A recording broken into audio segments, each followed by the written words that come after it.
So I finally figured it out. What I think happens at the start of Raw is whoever's going to do the opening Raw promo walks out with the rest of the locker room all like converge backstage, and then they pick straws to decide who is going to interrupt. Because Roman Reigns was back to discuss everything that had happened 7 days ago.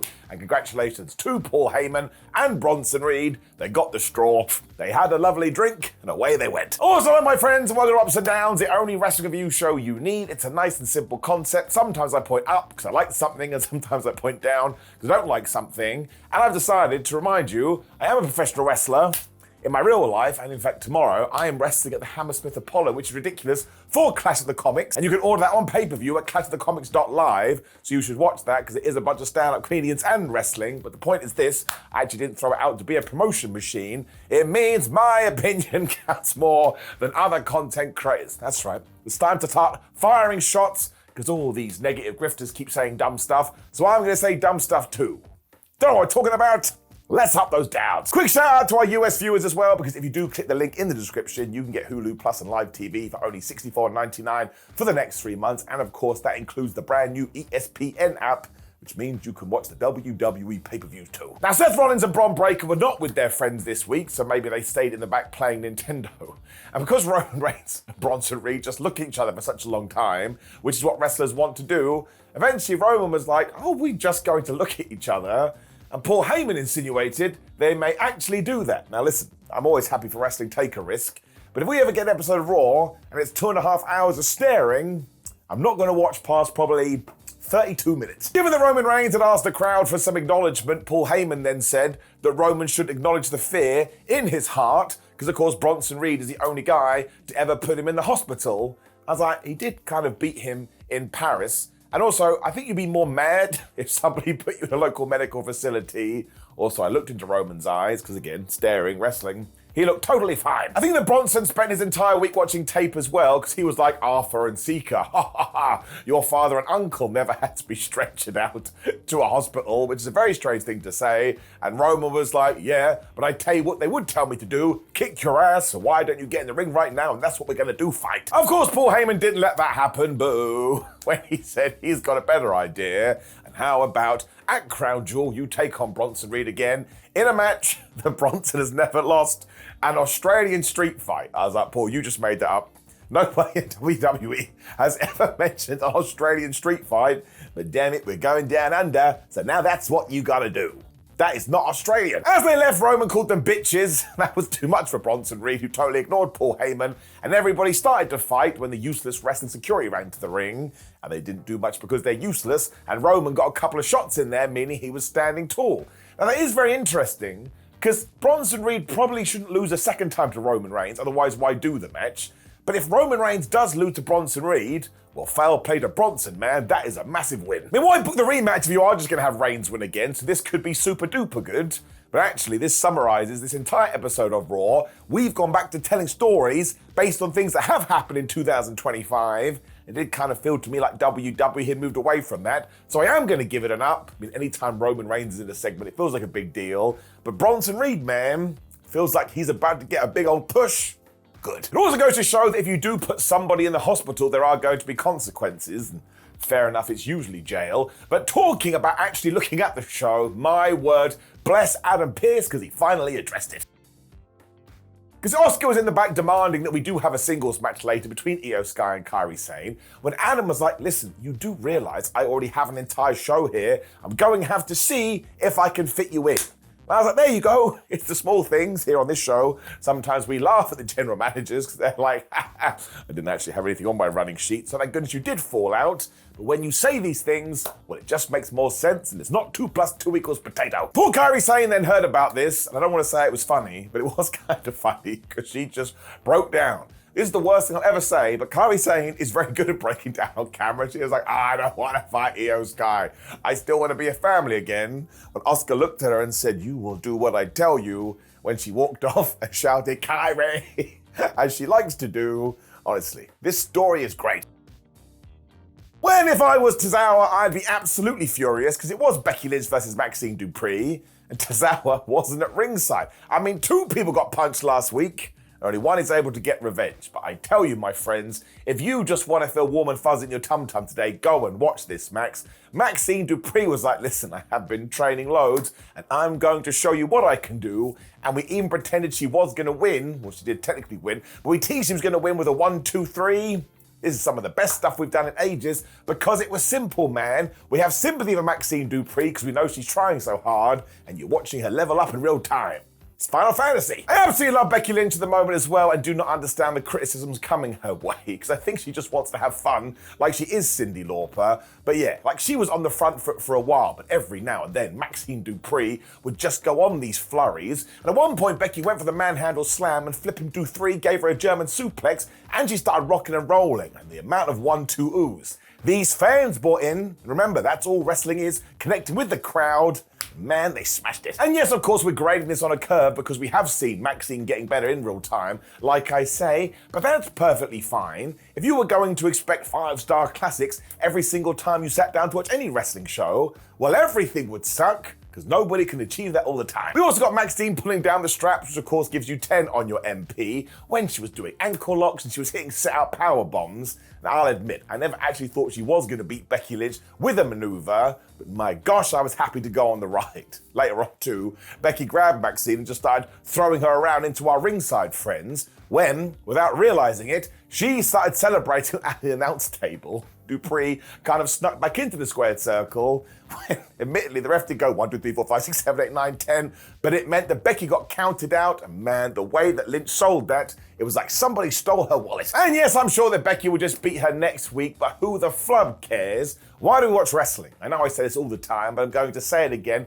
because we want to be entertained, and I just thought this was so well put together. And to give Becky something to do on TV, well, the Maxxine Dupri thing was perfect, but also, let's keep it simple, stupid. Maxxine is getting better, so eventually we can probably put her into bigger situations. Got nothing wrong with that. This was the most unexpected fun of the week. Give it an up.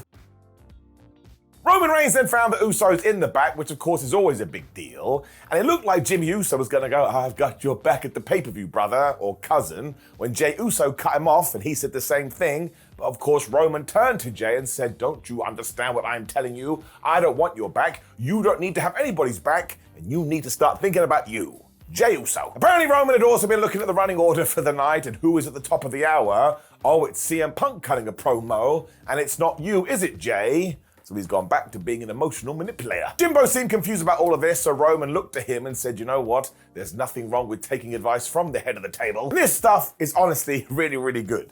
And it gets better later, but I'm just going to give it up now. When you do push these two segments together, I will go back to that word. It's interesting, man, and intriguing. I like it a lot. When Lyra Valkyria took on Roxanne Perez, and I'm pretty sure these two are now locked in Groundhog Day, it feels like this feud has been going on for 42,789 years. I mean, actually it's been around about 2 months, but I think we just do need something big soon so we can shift it forward. And beforehand, Bayley went up to Lyra, was like, oh man, I want to help you in the match. And even though she was being crazy, Lyra Valkyria agreed to this. I still think she's like stepping on stones here, but actually it kind of worked out for her. Also, it kind of didn't. So on the one hand, Lyra is a babyface and knew Raquel Rodriguez would be out there, who of course interfered, so put a 1 on the dick board. But as Bayley was watching her back, she went to take care of this. Although Rodriguez then kind of shook her off, she kept interfering, so Lyra was like, oh, man, you know what? I'll just deal with it myself. Why do I have to do everything? Of course, Roxanne Perez then took advantage of that. She hit the pop rocks. She got the 1, 2, 3. But the narrative part is that Bayley then freaked out, but she didn't beat up Lyra Valkyria, and she basically went Roman Reigns because she got in Lyra's head. She was like, you know what? We should stomp off or stomp away, and we should sort these two. And actually, that is what they were going to do. Now I'm going to give the match an up because really Lyra and Roxy in many ways are the future of WWE, and they're already very good. And yeah, I'm going to give this another week because I do think there needs to be a beat that just makes it a little bit more, well, wazow pazzow, that does drag you in. But we are headed somewhere, and Bayley does have a brand new character. Lyra's being featured, and Roxanne and Raquel, well, they're a unit now. Liv Morgan, I guess, could return and upset that. But yeah, up. I'm a little bit tepid on it, but I'm happy to let it play out. WWE then ran this really good video for AJ Styles versus John Cena, and I presume Jackie Redmond had said that because she found AJ just as he was about to cut his big old promo about John. He got cut off. that was going to happen again later. I do not understand why AJ Styles hasn't been allowed to do his big speech in regard to Cena. I get that John can't be there. It's all very strange. It was the Judgment Day though, and Dominik Mysterio kind of had a good point. He was like, how can you talk or try to talk so big about John Cena when you couldn't even beat me?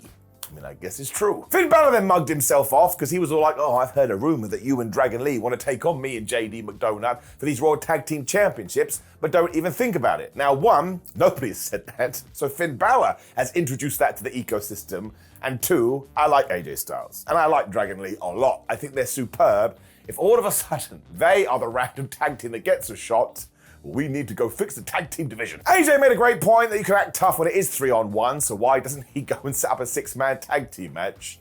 And that did make me giggle a little bit. I was like, man, that Adam Pearce, he's gonna struggle to fit all these matches in.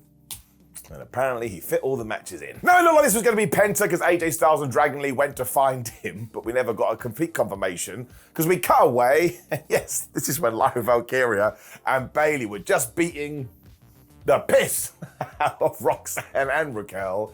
It did make me chuckle a little bit. I was like, man, Lyra, you have really been indoctrinated in record time. Well, we got something most unexpected, but it was one of the best things on the show because here came CM Punk. He is back on Montag Night Raw. Now, he did kind of address why he hasn't been on the show in a couple of weeks because, of course, it is Seth Rollins versus Cody Rhodes, which he called title for title when he went, no, it's not. I made a massive faux pas there. But apparently he had chatted to Cody, and Cody has said, please do not get involved with my Seth Rollins stuff because I need to do this by myself. I was like, Punk, the match hasn't happened yet. It's this weekend. So why are you back on TV? Now listen, I don't mind him going away for 7 years if it's going to be good for his brain and good for his physical health. But I just think we needed a better explanation than that, especially when he's not there. Like for the 14 days he was away, the commentators said nothing. It's not a big deal. Sometimes I just find these things pet peeves. Now, he still has one goal, and it's very similar to how he kicked off the year, which is beating Seth Rollins before the end of 2025 to become the World Heavyweight Champion. And I suppose this message got to the back, and LA Knight heard this, and he didn't appreciate it at all. I'm so damn pleased, though, because again, we've gone back to 2024 WWE, and wrestlers don't forget. And LA Knight was like, listen, this is a wonderful speech and all, CM Punk, but every time you do take on Seth Rollins, you lose, and don't forget you were champion for all of 5 seconds. Before all this, too, he was like, you used to be known as the man of a pipe bomb, and now you're kind of known as a husband. That's not an insult. I'm saying that it's lovely, it's tremendous, and we're all looking for love. I like this LA Knight guy. He often says things like this. Makes me feel good. This is when he called CM Punk a trash champion, and that made me giggle too, because it sounded like he was saying Punk was a champion of garbage. And hey, there's only one person in this ring that Seth Rollins hasn't beat, and that's me, LA Knight. When Punk was like, oh yeah? Well, somebody in this ring has never been World Heavyweight Champion, and damn it, that's you. Shots fired. They then argued about who was going to be the guy to take out Seth Rollins, and Jey Uso must have heard this, or he was in the bathroom, he took so long, because he came out and he also made this point, I want my title rematch as well, and I kind of feel like I've been screwed over. This is LA Knight basically said, oh my gosh, we're trapped in the Phantom Zone. It's basically Clash in Paris again. He even looked at Jey Uso and said, look, you weren't Roman enough to get the job done there, so we've turned Roman Reigns into a descriptive word. And maybe, just maybe, you should focus on being in a tag team and being a tag team champion. That did rub me the wrong way a little bit. I was like, oh man, let's not turn the tag team titles into like something we undermine. If anything, we need to prop them up. He also said then the Usos were a terrible tag team. Man, I laughed. Jimmy Uso must have been sat in the back going, man, I don't want to get involved in this. But as soon as LA uttered those words, he was like, man, that is too far. It worked as well because it basically caused the distraction to Jey Uso booted LA Knight right in the face. And this is when CM Punk decided he was going to throw in some barbs as well. Because like, listen, Jey Uso, I like you, but I tell you who I don't like, Little Roman. So now we turn Roman Reigns into a pizzeria. Now Jey Uso didn't like that at all, so he went to attack CM Punk with Jimmy Uso trying to calm it all down. But that opened the door for CM Punk to attack Jey Uso, when Jimmy Uso must have gone back to his bloodline days, because he thought, you can't do that to my brother. And he hit Punk with a kick that was super. So this was just absolutely fantastic and so intriguing and interesting, there's those words again, for what is going to happen throughout the weeks. And while it's totally ruined my predictions for Crown Jewel, which were totally wrong, this is 5 out of 5 stuff. We're kind of planting seeds here, and you'll be able to go here, there, and everywhere. I'm absolutely giving it up. It's something that WWE has been missing. I liked it a lot. I then laughed again because this tag team match did get made for the main event, so Adam Pearce clearly lied about having his schedule done. when yes, we got to the first of these, IYO SKY versus Kairi Sane. Of course it was good. In no universe is it ever going to be bad. Now there was this horrific bump when they did the Alabama Slam on the ring apron, which is the hardest part of the ring, and it was very similar to what happened between Kyle Fletcher and Adam Cole, but by all accounts IYO SKY is okay, but my gosh, she went flying into that thing. Thought she was going to be decapitated. Asuka was at ringside as well, as I put a 1 on the dick counter because of course she was doing distractions, but IYO SKY was great here because before the match has even started, she dived on Asuka because Asuka misted her in the face. It also means put a 1 on the dive counter, but it also told you what was going to happen. But it kind of ties into Raw overall. When the story is good, if WWE needs to rely on distractions, interference, and confusions as somewhat of a crutch, as long as I get my narratives, I don't care. IYO was then going to go for her big moonsault, but of course Asuka got on the ring apron and just did a massive distraction. And after Sky had booted her, Kairi Sane did the strangest, most devastating move in all of sports entertainment, the surprise roll-up.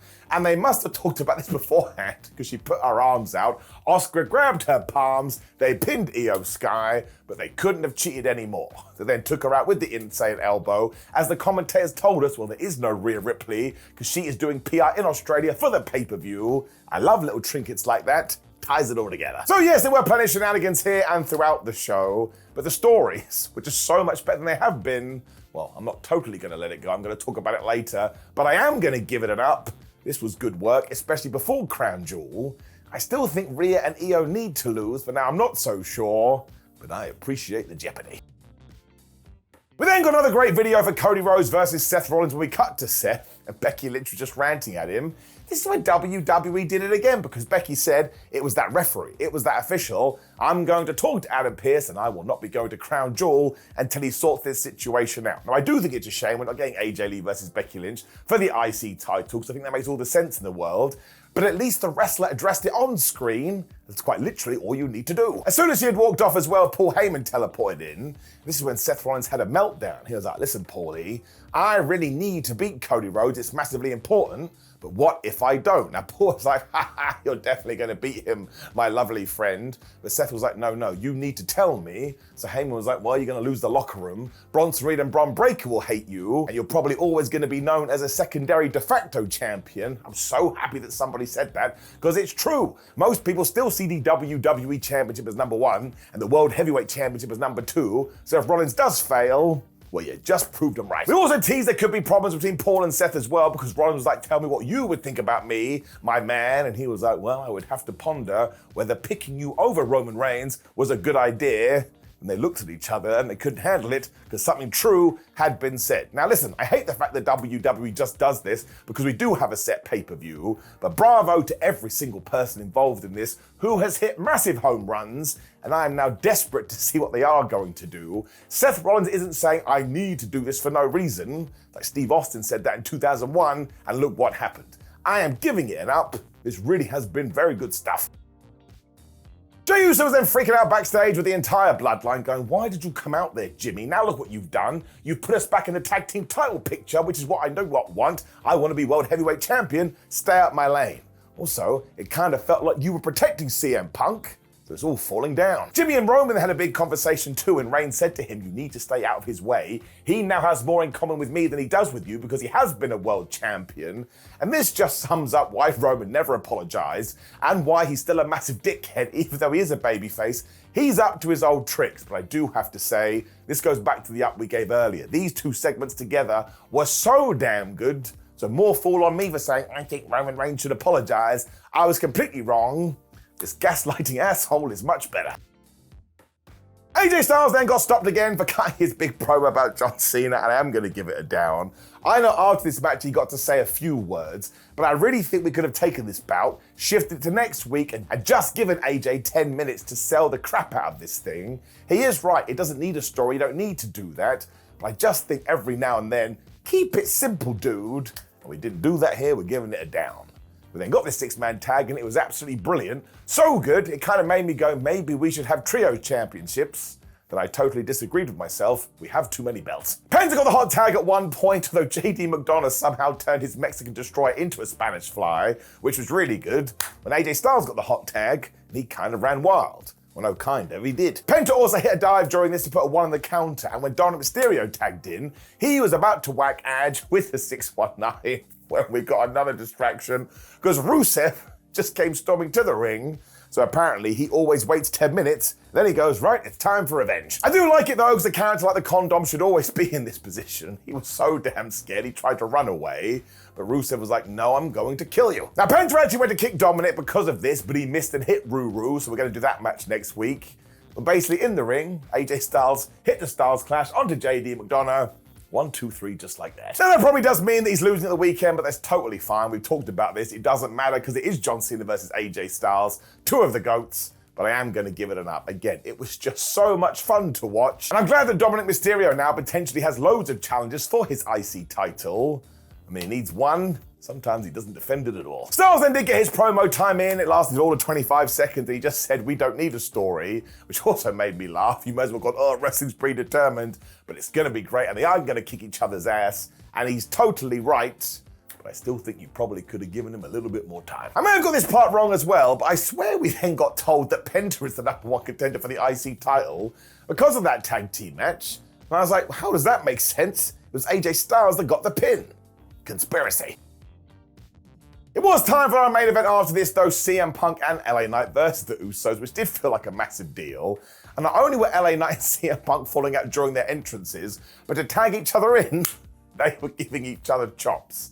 One that Punk gave Knight, well, I tell you, man, it had some sizzle on that steak. Do not forget, though, when Punk and Knight do come together, they become Pac, and Pac used to be Neville, so there's some trivia for you. Don't know what I'm talking about, but my favorite part is that this is when the Usos took over, which they should have done. They're a proper tag team, and they've basically been teaming for like 14 years. Jim got the tag to Jay at 1.2, hit the Uso splash, but of course it got broken up at the 1-2, when this thing went totally crazy and everybody started to spam finishes. Because after LA Knight had saved CM Punk, he went to hit the BFT on Jimmy, but Jay was like, no, I'm going to give you a super kick instead. When Jay looked at Punk and realized, well, I can spear your ass, and he did. He was then going to go for another Uso splash, but LA Knight was being a goober on the ring apron, so Jay was like, oh, well, now I've got to stop you. But that basically caused some interference. He turned around, Punk hit him with the GTS when he fell back to the corner, which he will most definitely regret. La got the tag, and he stole the pin, and he just walked away with the biggest smile on his face. He was like, ha ha, CM Punk, I got one over you.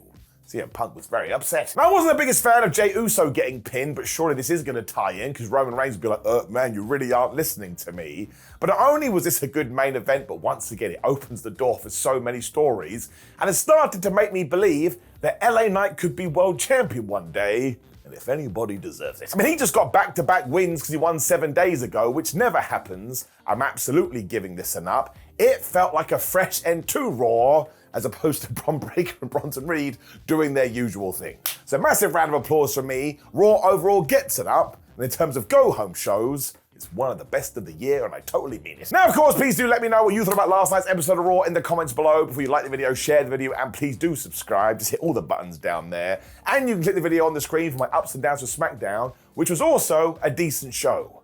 Feels like WWE has found their feet again recently. That works for me. See you throughout the week.